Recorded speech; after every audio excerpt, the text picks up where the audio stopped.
ہمارا ہم بلبلے ہیں اس کی یہ گلستاں ہمارا. آج کا دن نہایت ہی اہم اور خاص ہے کہ یہ دن ہمیں بآسانی نہیں ملا ہے، بلکہ اس دن کے لیے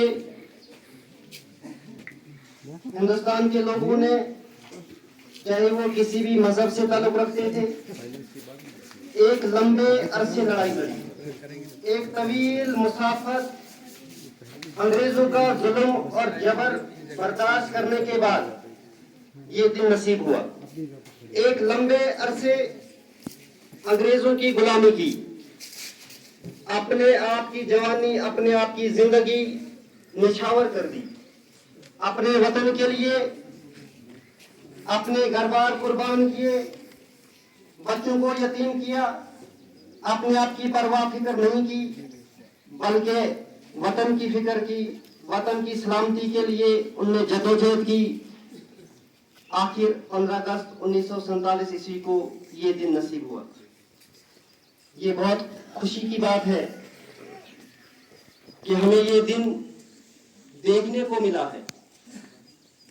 ہم عیش و عشرت سے زندگی گزار رہے ہیں اس دھرتی پر، اپنے وطن میں خوشی سے جی رہے ہیں، مگر اس دن ہمیں ضرور یاد کرنا چاہیے کہ کوئی ایسا گزرا ہے کہ جس نے ہماری عیش و عشرت کے لیے، جس نے ہماری خوشحالی کے لیے اپنی جان قربان کی ہے.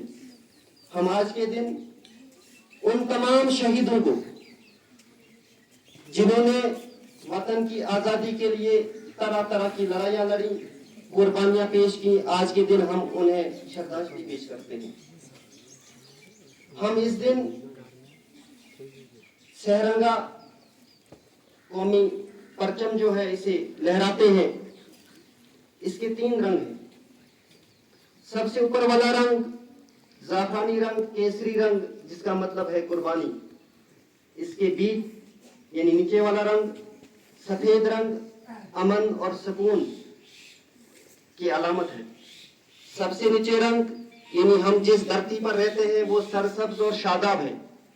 اس کا مطلب یہ ہوا کہ ہمارے ملک میں رہنے والے لوگ قربانی دینے کے لیے تیار ہیں. کس لیے؟ وطن کی سلامتی کے لیے.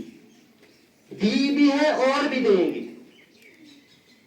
ہمارے ملک میں رہنے والے لوگ بھلے ہی وہ مختلف مذاہب سے تعلق رکھتے ہیں، مختلف کلچر ہیں، مختلف رہن سہن ہے، لیکن ایکتا کی وجہ سے، قومی یکجہتی کی وجہ سے امن اور سلامتی چاہتے ہیں. یہ جھنڈا ہمیں یہ پیغام دیتا ہے کہ آپ نے امن اور سلامتی کا پیغام آگے دینا ہے، امن سے رہنا ہے. کہ یہ ملک جو ہے یہ جگالو نہیں ہے، بلکہ امن اور شانتی کا ملک ہے. اس ملک میں رہنے والے لوگ امن کو پسند کرتے ہیں، سکون کو پسند کرتے ہیں، محبت کو پسند کرتے ہیں. یہ ہمیں یہی درس دیتا ہے. ہمارے ملک میں رہنے والے لوگ جس دھرتی پر رہتے ہیں وہ سرسبز و شاداب ہے. یہاں کی زمین زرخیز ہے جس میں ہم رہتے ہیں. اس کا مطلب یہ ہو گیا کہ ہم نے سمجھنا ہے کہ یہ جھنڈا ہمیں کیا پیغام دیتا ہے. یہ نہیں ہے کہ اس کے رنگ ہیں بس ہم نے ان رنگوں کو پھیلانا ہے، لہرانا ہے، نہیں. ہم نے ان کو سمجھنا ہے. یہ ہمارے لیے ایک بہت بڑا پیغام ہے.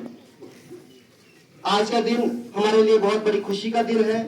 ہم سب کو چاہیے کہ اس دن اچھے اچھے پکوان بنائیں، اچھے لباس پہنیں، خوشیاں منائیں کہ ہمیں یہ آزادی کا دن نصیب ہوا ہے. آپ سب نے، ہم سب نے اس دن کے لیے بہت اچھی تیاری کی، لیکن کل اچانک ہی آنن فانن کشتواڑ پاڈر میں ایک المناک حادثہ روپدار ہوا، جس کے پیش نظر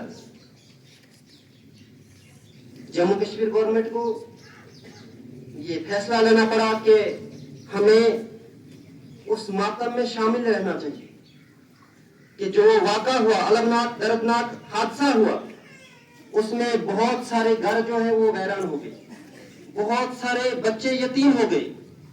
کس حال میں وہ جا رہے تھے, کس خوشی کے انداز میں وہ جا رہے تھے, لیکن کس حال میں وہ لوٹ رہے ہوں گے. ان کے گھروں پہ, ان کے رشتہ داروں پہ, ان کے خاندان پہ کیا بیت رہی ہوگی اس سمے. کتنی افسوس کی بات ہے. لیکن یہ قدرت کا نظام ہے, اسے انسان کچھ نہیں کر سکتا ہے. البتہ ایک ہے کہ دعا کر سکتے ہیں, اچھائی کے لیے دعا کر سکتے ہیں. ایسے المناک دردناک حادثات سے نجات پانے کے لیے دعا کر سکتے ہیں, اور ہمیں ایسا کرنا چاہیے. تو گورنمنٹ نے یہ ایک فیصلہ لیا ہے کہ ہمیں اب اس دن کو خوشی کے طور پر نہیں منانا چاہیے. بہتر نہیں ہے کہ وہاں پر وہ لوگ زاروں قطار رو رہے ہیں, تو ہمیں بھی ان کے غم اور اس درد میں شریک رہنا چاہیے. ساتھ میں ایسا ہے کہ آگے جب یہ ماتم کی گھڑیاں ختم ہوں گی تو آگے ہمیں ایک دن دیا جائے گا کہ جس دن یہ پروگرام کیا جائے گا کہ آپ نے بہت محنت کی ہے, چاہے آپ نے ڈرامہ میں تیاری کی ہے, سکٹ میں تیاری کی ہے, یا پھر کلچرل ایکٹیویٹیز ہیں ان میں تیاریاں کی ہیں, وہ آگے ایک دن مقرر کیا جائے گا. اس میں آپ کو انعامات سے بھی نوازا جائے گا, چاہے وہ پریڈ میں بچے تھے یا باقی پروگرام میں تھے, انعامات سے بھی نوازا جائے گا اور وہ دن خوشی سے منایا جائے گا. سمجھے سبھی؟ آپ سبھی بچوں نے تیاری کی, لیکن ہو سکتا ہے آپ کو اب یہ دل افسردہ بھی ہوا ہوگا کہ دیکھو ہم نے 10 دن سے 15 دن سے بہت اچھی تیاری کی تھی, لیکن یہ کیا ہو گیا. یہ حادثات ہے, اچانک جب ہو گیا تو اسے کیا کریں گے ہم. ٹھیک ہے, لیکن اب ہمیں انسانیت کے ناطے اپنی زندگی گزارنی ہوتی ہے. سب سے پہلے اب ہم زیادہ آگے بڑھنے سے پہلے یہ کام کریں گے کہ جو لوگ وہاں پر اس حادثہ میں شہید ہو گئے, مارے گئے, ان کے لیے ہم 2 منٹ کا سائلنس کریں گے, ان کے لیے دعا کریں گے, ان کی آتما کے لیے شانتی کی دعا کریں گے. جو اس میں زخمی ہو گئے